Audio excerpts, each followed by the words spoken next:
Oke, baik. Kuliah hari ini kita akan membahas mengenai konsep dari regangan ya, saudara-saudara sekalian. Dan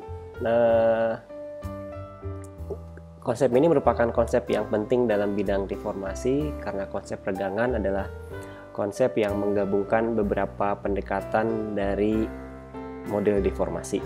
Jadi nanti saya akan jelaskan dari konsep secara historis bagaimana model deformasi dibangun sampai aplikasi dari deformasi. Jadi perkuliahan ini akan terbagi dalam 4 segmen. Nah, kuliah hari ini kita akan membahas mengenai konsep dari regangan. Ada seperti yang tadi saya diskusikan di awal, ada 4 segmen yang akan dibahas dalam perkuliahan hari ini. Saya akan memulai dengan yang pertama, yaitu membahas mengenai jenis dari regangan. Secara umum, regangan dibagi jenisnya menurut material responnya. Jadi sebenarnya kita bisa mengklasifikasikan berbagai macam jenis dari regangan. Tetapi yang paling populer adalah regangan didefinisikan berdasarkan respon dari material. Jadi harap diingat bahwa sebenarnya pendekatan regangan itu banyak gitu ya. Tetapi yang paling umum ketika membahas jenis, maka dibedakan berdasarkan respon dari materialnya. Yang pertama adalah jenis deformasi yang bersifat elastis. Jadi apabila kita membahas deformasi berdasarkan materialnya, banyak pendekatan membahas deformasi berdasarkan konsep yang lain. Tapi apabila kita membahas berdasarkan materialnya, maka kita mengenal ada 2 jenis, yaitu deformasi yang bersifat elastis.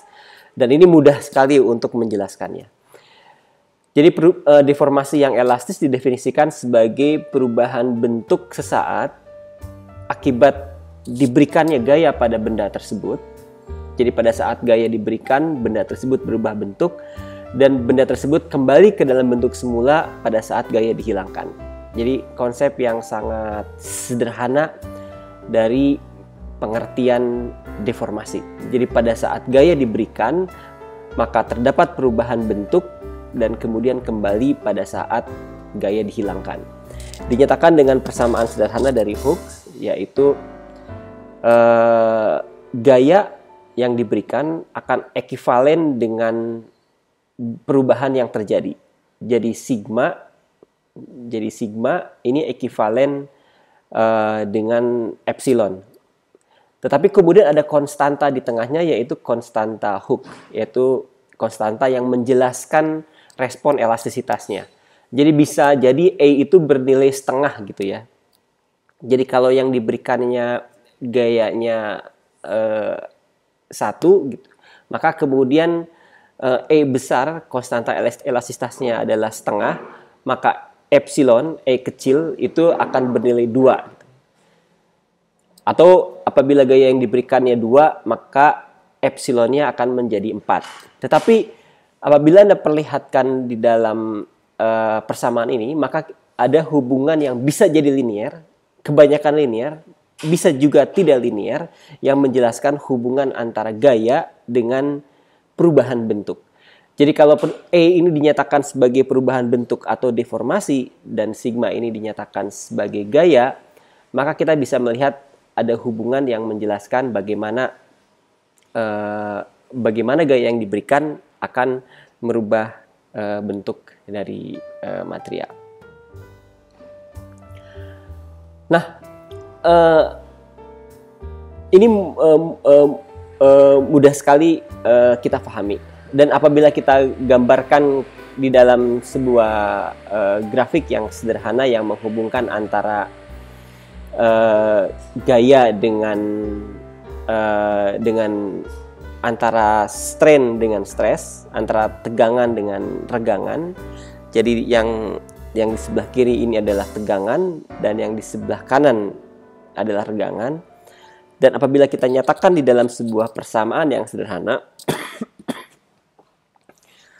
maka kita bisa melihat bahwa penambahan dari stres akan menambah regangan secara linier. Penambahan dari stres akan menambah regangan secara linear. Anda bisa melihat bahwa kemudian bertambah secara linear gitu ya. Naik secara linear. Nah, dan pada saat kemudian stresnya dihilangkan, maka strain akan kembali lagi. Jadi pada saat gaya diberikan, dia kemudian naik ke atas gitu ya. Pada saat gaya berhenti, maka dia balik lagi. Jadi pada saat gaya berhenti, ya yang titik hijau ini akan turun lagi ke bawah lagi gitu ya. Mungkin akan di sini lagi. Kemudian diberikan lagi gaya, maka dia akan naik lagi. Nah, sampai kemudian batas dari stresnya, batas dari elastisitasnya terlampaui, maka kemudian maka benda akan berperilaku plastis, tidak lagi elastis. Jadi kemudian benda akan berlaku plastis, ditunjukkan dengan yang sebelah sini. Jadi akan berperilaku plastis. Jadi tidak lagi berbentuk linier. Nah, pada saat gaya dihilangkan, stresnya dihilangkan, maka dia akan kembali turun ke bawah, tetapi tidak akan kembali ke strain yang nol. Maka akan tetap terdapat nilai dari strain. Jadi pada saat kemudian gaya dihilangkan untuk kasus deformasi yang plastis, maka kemudian tidak kembali ke semula menjadi di titik yang nol, tetapi kembali pada saat dia kembali, gayanya hilang perlahan, gayanya kemudian turun dan hilang, maka nilai strainnya tetap ada gitu. Ini ciri dari kemudian deformasi yang tidak elastis, kita sebut dengan deformasi yang bersifat plastis. Begitu pula kemudian apabila gayanya bertambah, maka kita akan mendapatkan ketika sudah dihilangkan gayanya, dia tidak akan kembali ke nol, maka akan tetap tetap akan mendapatkan strain. Sampai kemudian akan mengalami fracture dan akhirnya kemudian patah gitu ya. Jadi menurut jenisnya deformasi dibagi menjadi dua, yaitu yang bersifat elastis dan yang kedua adalah bersifat plastis. Ciri-cirinya pada saat plastis ketika gaya dihilangkan maka tidak akan kembali ke bentuk semula, tetapi kita akan mendapatkan besarnya regangan. Nah, saya akan masuk ke modul yang kedua, yaitu berdasarkan konsep jenis deformasi tersebut, kita akan membahas perkembangan dari model deformasi. Model deformasi berkembang cukup lama, cukup panjang, tetapi secara geodetik maka seringkali deformasi dibagi menjadi dua domain. Yang pertama adalah model yang bersifat deskriptif. Ini model yang disebut dengan model yang konvensional atau model yang paling awal. Ide dari model ini sederhana, yaitu persoalan dalam deformasi, yaitu terkait dengan persoalan dalam mengidentifikasi adanya titik ikat yang stabil ataupun untuk melihat titik ikat yang tidak stabil, dan model yang dihasilkan terkait dengan pengujian kestabilan titik. Dalam konsep ini maka deformasi dianggap sebagai kelanjutan dari estimasi gitu ya. Bahwa deformasi merupakan kelanjutan dari adjustment. Jadi dalam model deskriptif, Anda kalau baca konsep deformasi di zaman dahulu, maka Anda bisa melihat bahwa deformasi merupakan kelanjutan dari adjustment atau hitung perataan. Jadi kalau zaman saya kuliah itu ada sampai perataan keempat gitu ya. Perataan 1, perataan 2, perataan 3, perataan 4. Nah, perataan 4 itu adalah deformasi. Jadi idenya sederhana. Jadi kalau kita punya data sebuah network, misalnya poligon, di-adjust sekali gitu ya. Jadi sebuah poligon di-adjust sekali. Kemudian bulan depan diukur lagi, di-adjust sekali lagi. Jadi 2 kali adjustment. Nah, perbedaan dari adjustment pertama dan adjustment kedua itu disebut deformasi. Nah, bisa jadi ada perbedaan dari adjustment pertama dan adjustment kedua itu karena kualitas titik ikat misalnya. Nah, untuk itu maka deformasi menjadi persoalan untuk mendefinisikan seberapa baik titik ikat yang digunakan pada saat proses adjustment pertama dan juga proses adjustment kedua. Itu perkembangan deformasi di tahun 70 sampai 90-an. Saya masih belajar deformasi dengan pendekatan seperti itu. Biasanya textbook yang digunakan ada, kalau sempat searching textbook yang digunakan untuk pendekatan deformasi, dan itu masih digunakan juga sampai sekarang dan cukup baik sebetulnya, yaitu textbook yang dibuat oleh Caspary tahun 87, ditulis Deformation Analysis, The Caspary Approach, atau Deformation Analysis saja. Jadi di dalam konsep deformasi secara deskriptif, yang pertama adalah deformasi dinyatakan sebagai pembangunan jaringan dari pengamatan geodetik. Kemudian tahapan selanjutnya dibuat, yang pertama jaringannya, kemudian dihitung akurasi dari jaringannya. Kemudian deformasi pun terkait dengan bagaimana pengamatan dilakukan. Jadi kemudian persoalan deformasi berhubungan dengan strength of figure. Maksudnya begini, untuk mendapatkan suatu titik dengan ketelitian yang paling baik, maka berapa jumlah pengamatan yang diperlukan. Bagaimana sebaran dari titik pengamatan ya? Apakah kemudian kita perlu pengamatan satu arah, satu geometri, one side geometri, atau kita perlu pengamatan dari dua arah, two sides geometri misalnya. Jadi persoalan deformasi berhubungan dengan kualitas dari titik. Sesudah kualitas dari titik berdasarkan pengamatan dilakukan, baru kemudian dilakukan adjustment. Kita menghitung outliers. Kemudian setelah outliers didapatkan, kemudian kita hilangkan outliersnya, kita pindahkan referensinya berdasarkan kebutuhan. Misalnya di awal karena ngukurnya paling enak, referensinya dekat dengan tempat titik kita gitu ya. Tetapi kita menduga titik yang dekat dengan kita itu bergerak juga, kita pindahkan ke titik yang lain. Maka persoalan deformasi menjadi persoalan adjustment dengan memindahkan berbagai macam titik. Nah, kemudian yang keempat baru kita mendefinisikan mana yang bergerak, mana yang tidak bergerak menggunakan sebuah transformasi. Itu konsep deformasi. Jadi deformasi dalam geodetik di awal-awalnya mendefinisikan kelanjutan dari proses adjustment. Jadi deformasi merupakan kelanjutan dari adjustment dengan sistem referensi gitu ya, sistem referensi geometris. Ini yang kemudian dibahas di dalam konsep deformasi di zaman dahulu ya. Nah, kemudian berkembang dalam beberapa tahun terakhir, walaupun sebetulnya dahulu pun sudah ada, tetapi tidak terlalu populer.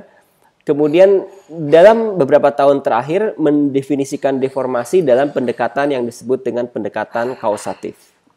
Jadi model tidak hanya memperhitungkan bentuk geometris, perubahan bentuk, tidak memperhitungkan kualitas titik ikat, tidak hanya memperhitungkan proses adjustment yang berkali-kali, tetapi juga memperhitungkan gaya penyebabnya atau causative force. Termasuk di dalamnya beban internal dan juga beban eksternal, internal dan external load yang menyebabkan deformasi. Nanti yang beban internal akan kita bahas secara khusus. Dan untuk itu maka diperlukan pemahaman sedikit mengenai akan fisis dari material. Kemudian diperlukan juga pemahaman akan proses pembentukan dari deformasi. Kita sedikit harus memahami rheologi, koefisien elastisitas, dan sebagainya. Secara umum, dalam deformasi yang kausatif itu dibagi dalam 3 proses, 3 hal, yaitu input signal, jadi causative forces, kemudian transmission, di mana force itu diberikan, dan kemudian yang terakhir yaitu output signal. Jadi mirip sekali dengan persamaan Hooke sebenarnya, yaitu yang pertama adalah yang sebelah kiri adalah stress, kemudian yang di tengah itu adalah E besar, koefisien elastisitasnya, dan ini adalah epsilon, yaitu deformationnya atau strain. Jadi ini adalah yang disebut dengan model kausatif. Secara lebih rinci digambarkan oleh Thatcher 2019. Jadi apabila kita memiliki sebuah area yang kemudian hendak kita kaji deformasinya, maka kita harus bisa membayangkan force mana yang sedang bekerja di tempat tersebut. Jadi kemudian force-nya apa saja yang sedang bekerja. Kemudian kita pun harus mengetahui wilayah yang mana yang memiliki kondisi reologi yang berbeda dengan wilayah yang lain. Dan kemudian akhirnya kita bisa mendapatkan pola dari velocity dan yang kemudian kita ubah menjadi regangan. Kondisi yang sesungguhnya adalah seringkali kebalikannya. Jadi kondisi yang sesungguhnya bahwa kita memiliki velocity. Jadi kalau real conditions, jadi kondisi yang sesungguhnya di dalam model deformasi. Jadi yang kita miliki itu adalah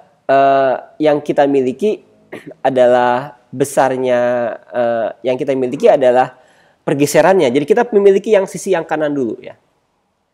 Jadi kita punya besarnya pergeseran, kemudian kita menghitung pola GPS velocity yang kita ubah menjadi regangan, baru kita perkirakan force-nya. Baru kemudian kita perkirakan reologinya. Kenapa force-nya ke sini kok yang ini beda sendiri gitu. Oh, mungkin dia memiliki reologi yang berbeda. Jadi kondisi yang sesungguhnya seringkali gayanya tidak kita pahami dengan pasti. Ataupun kita tahu gayanya, tapi kita perlu konfirmasi mengenai gaya tersebut. Demikian pembahasan mengenai bagian yang pertama dan yang kedua, pembahasan mengenai jenis deformasi dan perkembangan model deformasi. Dan ini penutup dari bagian yang kedua, bahwa di antara dua model tersebut, yaitu model deskriptif dan model kausatif, itu ada area yang mempertemukan keduanya. Jadi ada area yang mempertemukan antara model kausatif dan model deskriptif, yaitu analisis regangan.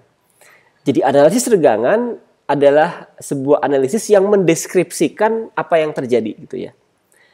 Dan deskripsi ini pun menjelaskan gaya yang sedang berjalan ataupun membantu kita untuk memahami apa yang sedang terjadi dalam konteks force yang sedang ada dan juga reologi yang ada di wilayah tersebut. Jadi kemudian regangan memiliki peranan yang sangat penting karena kajian regangan kemudian menghubungkan dua domain besar dari pemodelan, yaitu model deskriptif dan model kausatif. Jadi kita berangkat dari pendekatan deskriptif di awal, tetapi kemudian ketika kita masuk membahas regangan, maka regangan menjadi bagian entry point untuk membahas model kausatif, memberikan kita kesempatan untuk memahami gaya dengan lebih baik.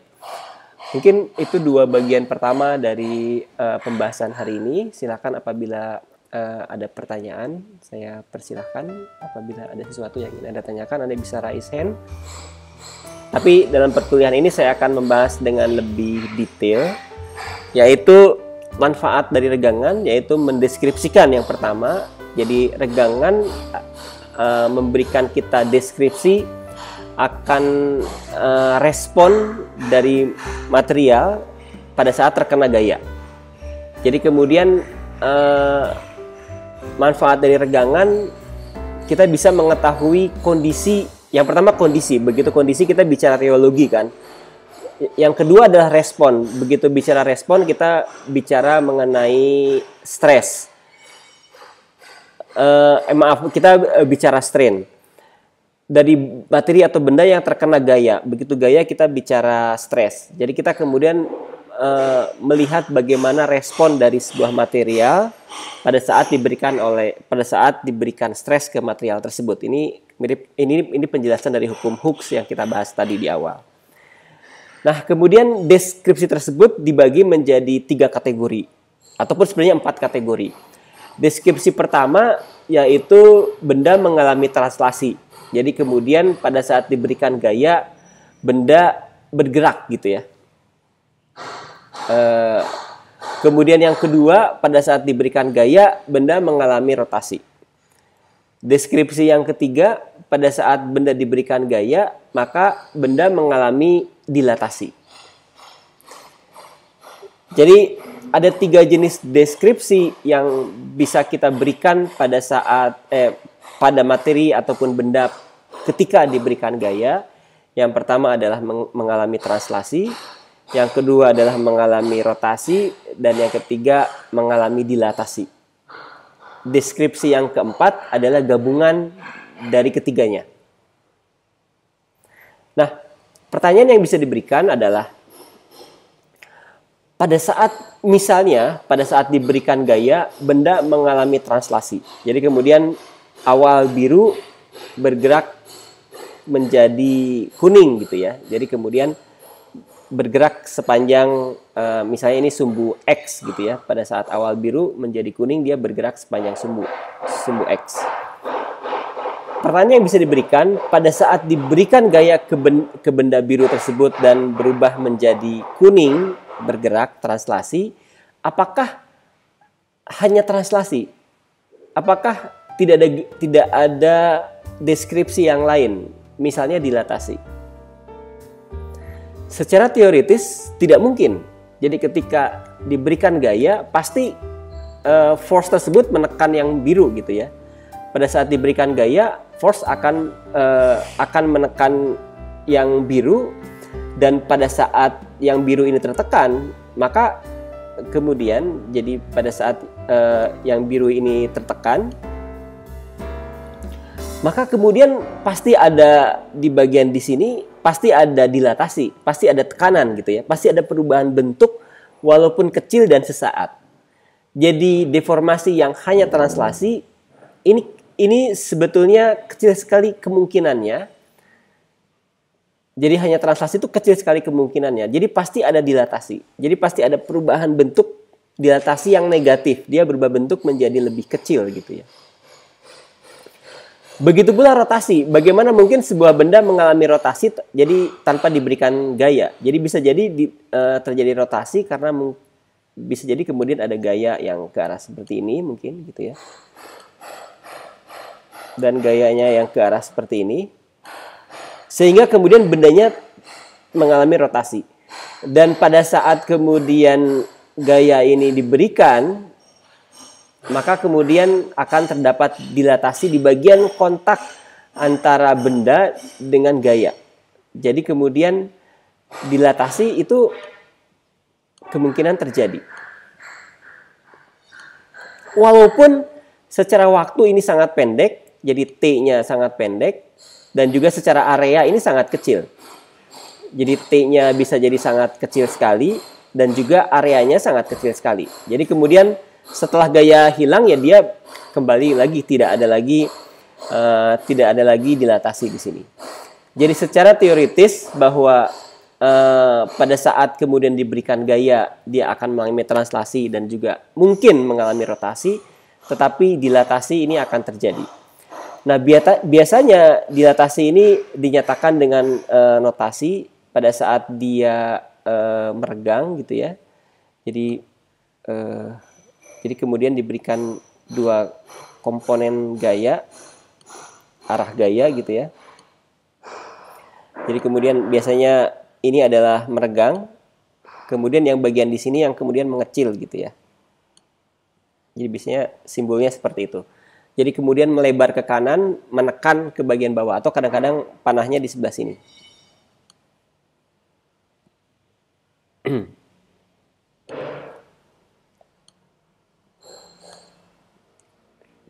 Ini kemudian ciri-ciri benda tersebut mengalami dilatasi ke arah sumbu X. Bisa jadi kemudian dilatasinya ke arah sumbu Y. Jadi pada saat dilatasinya ke arah sumbu Y, misalnya bentuknya berubah menjadi seperti ini, maka kemudian dinyatakan dalam bentuk simbol itu, jadi kalau pada saat maka dinyatakan dalam bentuk simbolnya seperti ini. Ini adalah dilatasi pada arah sumbu Y gitu ya. Bisa jadi kemudian dilatasi bersamaan dengan rotasi. Jadi dilatasi terus rotasi. Jadi kemudian bentuknya misalnya berubah menjadi seperti ini, dilatasi dan rotasi, maka simbolnya adalah bendanya akan mengalami seperti ini. Jadi dia mengalami dilatasi dan juga mengalami rotasi. Oke. Jadi dilatasi adalah bagian yang paling dominan di dalam kajian regangan, kajian deformasi lah. Karena kemudian ada translasi, ada rotasi. Tetapi sebenarnya translasi dan rotasi ini tidak mungkin terlepas dari dilatasi. Kemudian manfaat selanjutnya dari kajian dari deformasi, yaitu manfaat selanjutnya adalah membantu menjelaskan gaya penyebab. Jadi deformasi membantu kita untuk menjelaskan gaya penyebab yang sedang bekerja. Dan yang selanjutnya adalah menjelaskan respon dari material dari benda. Ini yang tadi kemudian kita sebut dengan rheology. Itu ada yang G, rigiditas, ataupun misalnya ada juga komponen elastisitas E gitu ya. E-nya harusnya E besar.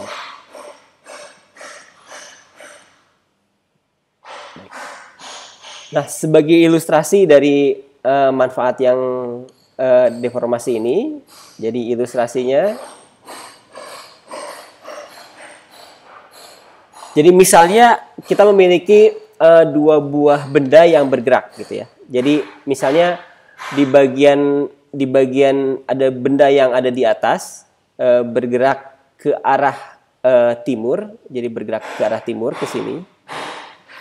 Kemudian benda yang di bagian selatan atau di bagian bawah bergerak ke arah barat. Jadi masing-masing mengalami rotasi gitu ya. Jadi ada sebuah benda yang atas mengalami rotasi bergerak ke arah barat, ke arah timur, dan ini bergerak ke arah barat. Dan kemudian yang di bagian tengahnya adalah kontak antara benda tersebut. Maka kita akan mendapatkan daerah yang di sini ini akan mengalami regangan yang sangat besar. Kita sebut dengan regangan geser ataupun shear strain. Jadi kemudian regangan ini, benda tersebut akan mengalami ini bentuk dari dilatasi di bagian tengah. Jadi dilatasi, tapi dilatasinya adalah miring. Jadi yang bagian ini akan mengalami, bagian kontak ini akan bergerak ke sebelah kanan, dan yang sebenarnya bagian di sini akan bergerak ke sebelah kiri. Jadi kemudian bentuk yang di bagian tengah ini akan berubah gitu ya.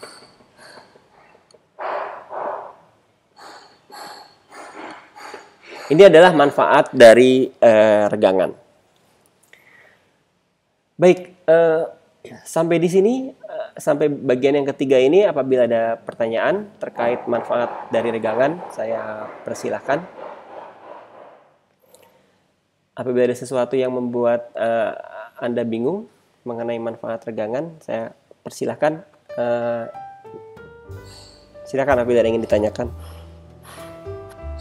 Saya akan masuk ke bagian terakhir dari pembahasan kita mengenai regangan, yaitu aplikasi dari regangan.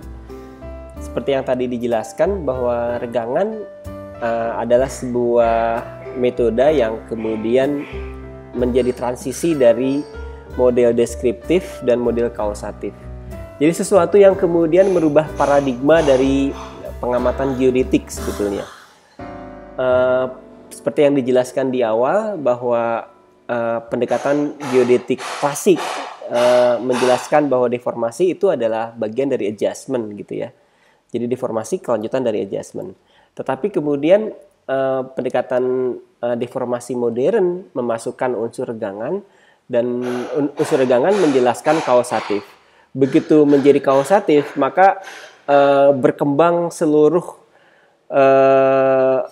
aplikasi baru dari deformasi, dan kemudian membawa kita terlibat dengan banyak bidang-bidang kebumian yang lain. Jadi misalnya apabila Anda pahami bahwa kajian geodesi untuk gempa bumi gitu ya.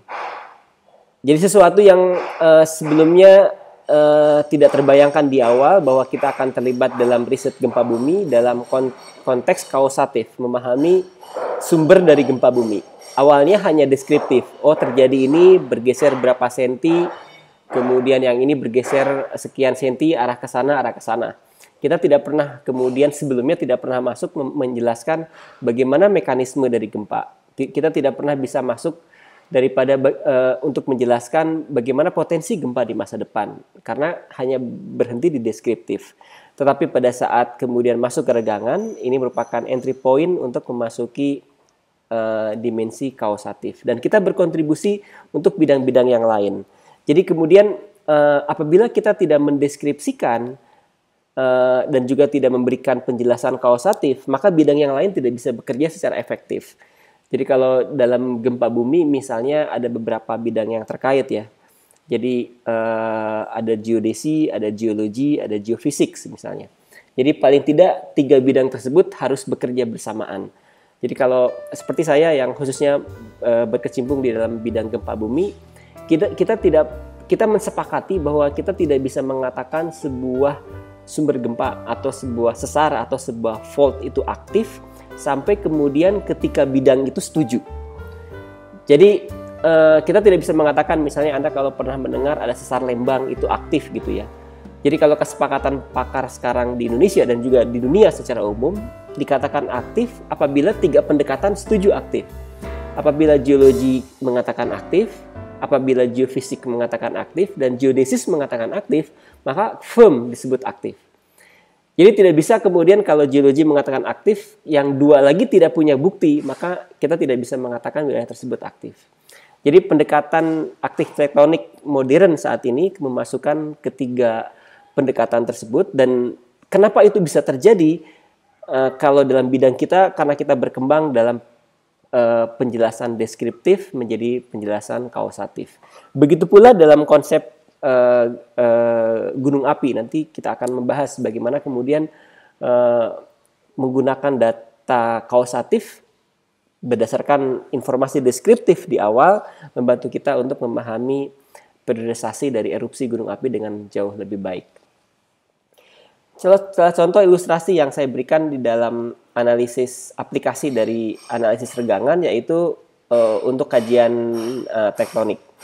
Gambar ini menjelaskan bagaimana pergerakan tektonik, bagaimana pergerakan blok ataupun sublempeng di Indonesia gitu ya.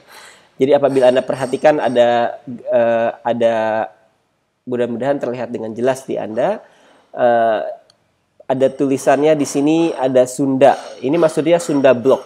Sunda Blok itu adalah bagian paling selatan dari Eurasian Plate yang pergerakannya sedikit berbeda dengan Eurasian Plate. Kemudian yang kedua adalah misalnya Maluku Blok. Dijelaskan ada beberapa yang mengatakan Maluku Blok termasuk bagian dari utara dan tengah dari Sulawesi, walaupun kemudian ada yang berpendapat ada perbedaan dari keduanya.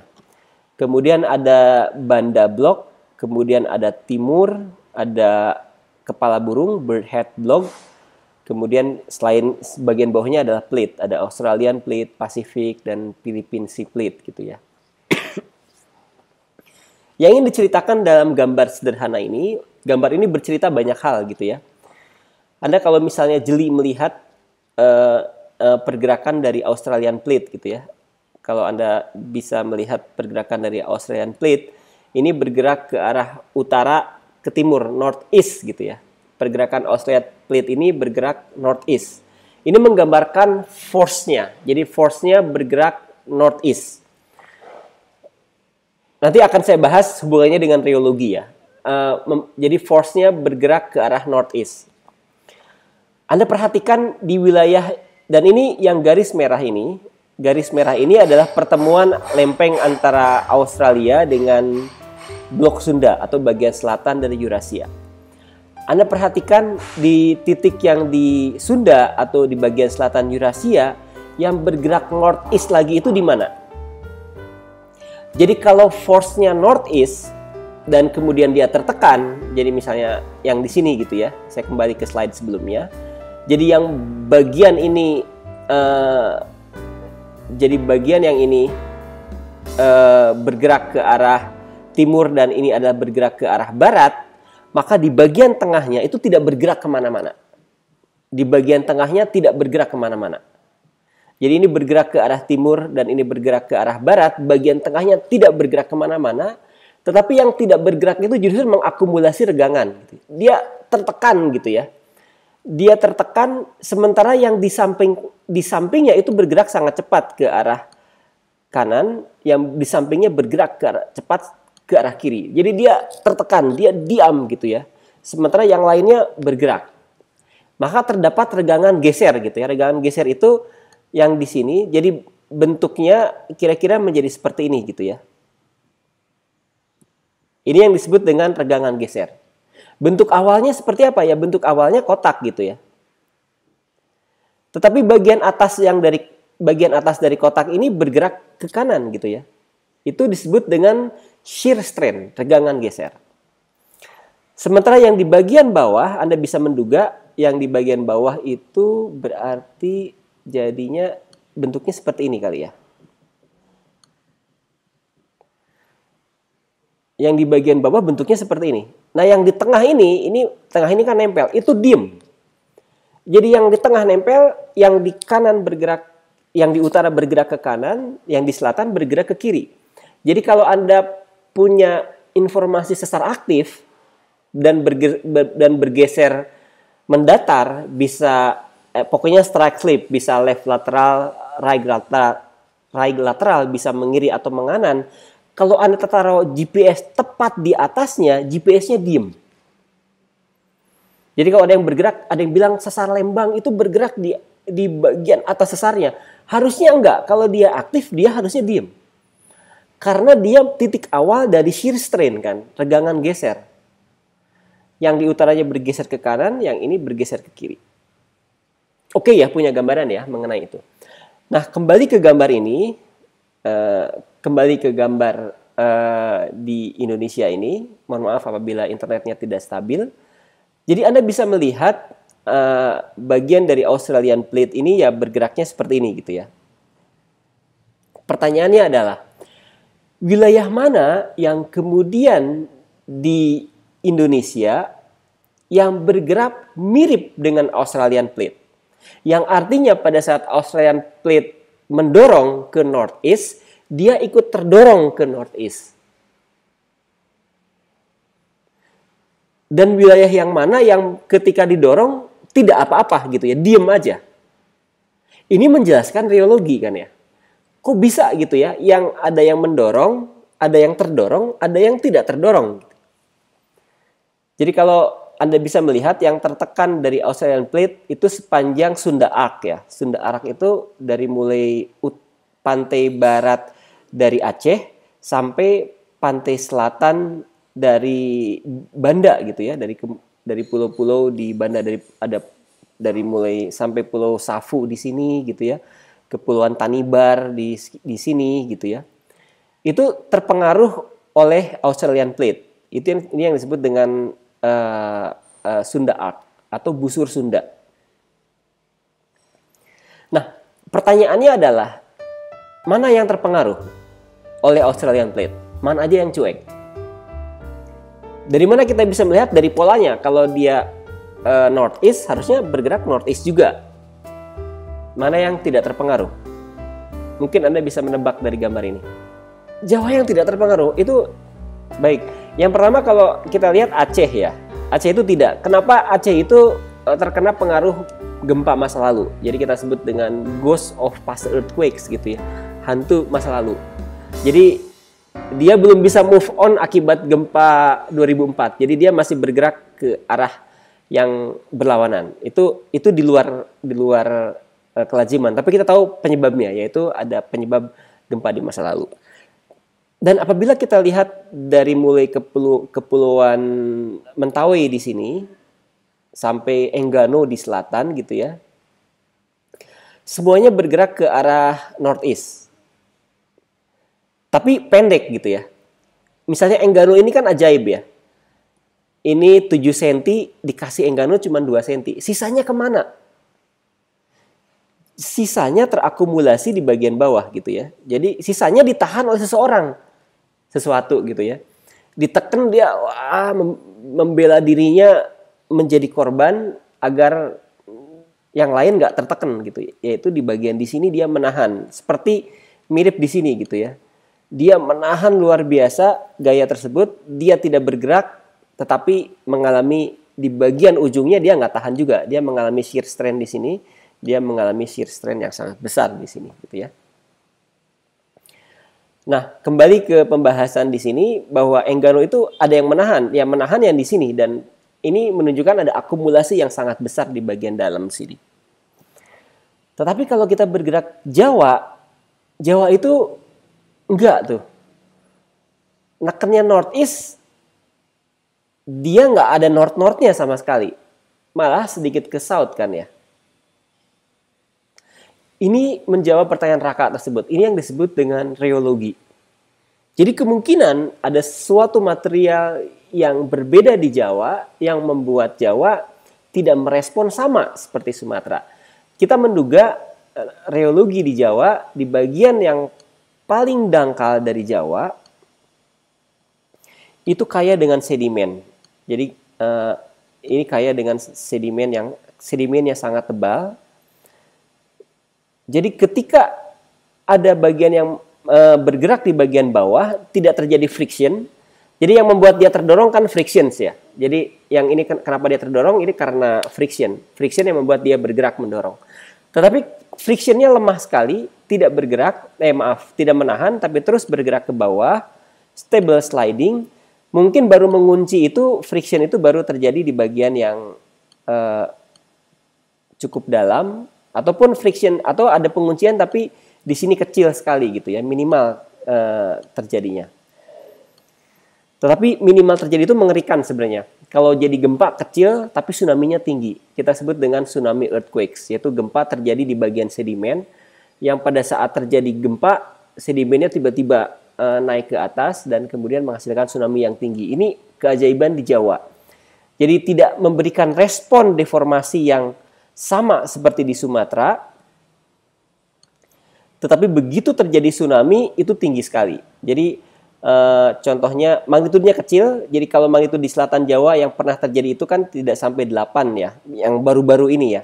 Anda mungkin masih ingat ada gempa 2006 itu hanya 7,8 kalau tidak salah.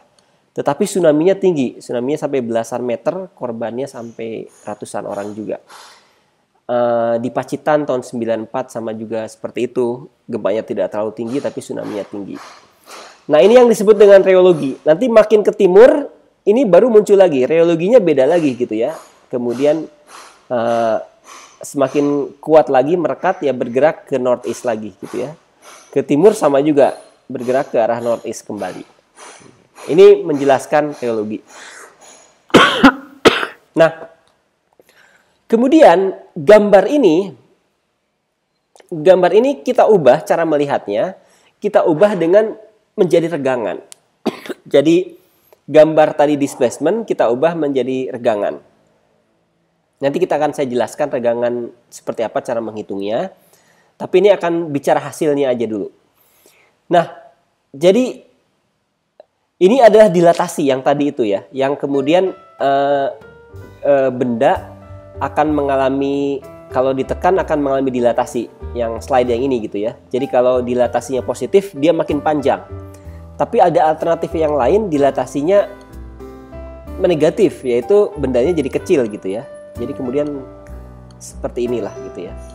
Bendanya menjadi kecil. Jadi ini kalau yang di sini akhirnya itu menjadi besar gitu ya. Tapi ada kemungkinan yang lain, akhirnya menjadi kecil juga. Ini yang dilatasi yang menjadi negatif. Ini dilatasi yang positif, jadi besar. Nah, kalau kita menghitung dilatasinya, ternyata Anda bisa melihat nilai dilatasinya di pantai barat Sumatera itu dari 0 sampai 80-an lah, mendekati 100. Yang artinya kemudian dilatasinya positif semua, negatif semua. Jadi makin pendek semua di sini gitu ya. Jadi kalau digambarkan ini makin pendek semua gitu ya. Di Jawa yang terlihat cuek-cuek pun tetapi sebetulnya dia tetap semakin pendek juga. Kemudian mengalami dilatasi yang semakin pendek. Ada yang positif, ada yang dilatasinya positif, itu di sesar palu koro. Jadi kalau sesar geser itu kita pernah membahas di perkuliahan sebelumnya, kalau strainnya itu akan memanjang gitu ya. Terlihat di sini pun dilatasinya positif. Di sini pun ada sesar yang memanjang. Ini sesar Sorong Yapen kalau tidak salah. Ini sesar Sorong Yapen itu dilatasinya memanjang. Ini ada daerah yang ajaib juga di Indonesia. Ini disebut daerah Weber Deep gitu ya. Salah satu daerah palung terdalam di dunia. Kalau tidak salah masuk ke 3 besar terdalam di dunia. Kenapa? Karena dilatasinya itu positif ya. Jadi semakin melebar gitu ya. Ya diduga semakin lama semakin dalam gitu ya. Extension semakin lama semakin dalam.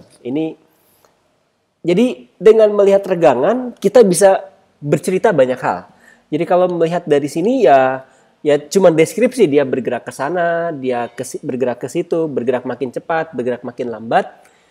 Tetapi begitu melihat regangan, maka kita punya sense kausatif. Kita punya sense force dan dampak dari force tersebut, termasuk kita punya sense reologi juga kan ya. Respon yang berbeda. Nah, dari sini kita bisa kemudian masuk ke banyak hal, menjelaskan potensi gempa. Kita bisa melihat bahwa di selatan Jawa ada potensi yang cukup besar, ada regangan negatif yang artinya dilatasi negatif, mohon maaf, dilatasi yang negatif yang kemungkinan ini lagi akumulasi ini gitu ya. Tetapi juga ada yang positif tetapi sesar geser, ini hati-hati bahwa dia bisa bergerak strike slip dan sudah bergerak sebagai sebuah gempa kan di Palu. Tetapi ada juga yang belum ini, misalnya Sorong Yapen misalnya.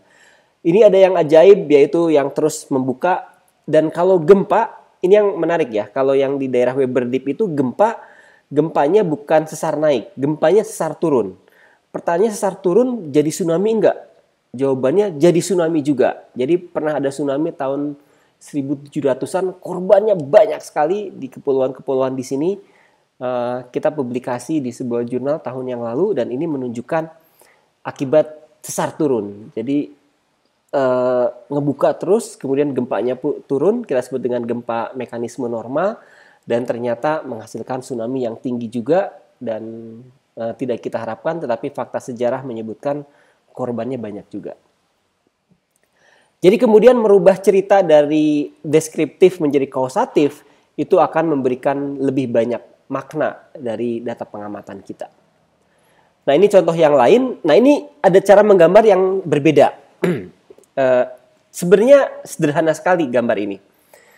Jadi yang berwarna biru itu regangan yang dilatasinya adalah negatif. Dilatasinya negatif. Jadi kalau biru itu sebenarnya gambar yang tadi tapi panahnya gini gitu ya. Tapi karena kalau banyak panah itu rumit, jadi dikasih warna. Jadi biru itu dilatasi yang negatif. Jadi tertekan gitu ya. Kalau merah itu adalah dilatasi yang positif. Jadi kemudian melebar. Anda bisa melihat bahwa di daerah di sini itu kebanyakan dilatasinya negatif gitu ya. Ya warnanya biru. Yang di sini ada dua-duanya. Nah kalau dua-duanya seimbang, ini ciri-ciri sesar geser. Jadi kalau dilatasi positif, yang nilai positif dan negatif itu sama besar, ini sesar geser artinya. Ini pun sesar geser. Ini kenapa tidak terlihat ya? Ini seharusnya mungkin karena pengamatannya nggak bagus ya. Ini seharusnya banyaknya yang merah keluar ya. Ini dilatasi di daerah Weber Deep ini di situ. Ini yang menarik, di daerah Ambon itu Anda bisa perhatikan merah dan biru itu sama. Artinya yang dilatasi positif dan dilatasi negatif itu sama, itu ciri-cirinya sesar geser. Dan itu menjadi gempa 2019, Anda kalau masih ingat, itu gempa Ambon, itu gempa sesar geser. Kita tidak pernah membayangkan ada gempa sesar geser di Ambon sampai gempanya kejadian gitu ya. Pas sudah kejadian kita lihat data dulu, oh iya memang ya, dulu pun polanya adalah sesar geser gitu ya, tetapi sayang sekali kita mengetahuinya sesudah gempa terjadi. Ini sering demikian ya kalau dalam studi gempa. Baik, Demikian cerita mengenai aplikasi regangan. Kita akan membahas mengenai perhitungan dari regangan di perkuliahan minggu depan. Nah, perkuliahan hari ini kita batasi mengenai aplikasi dari regangan.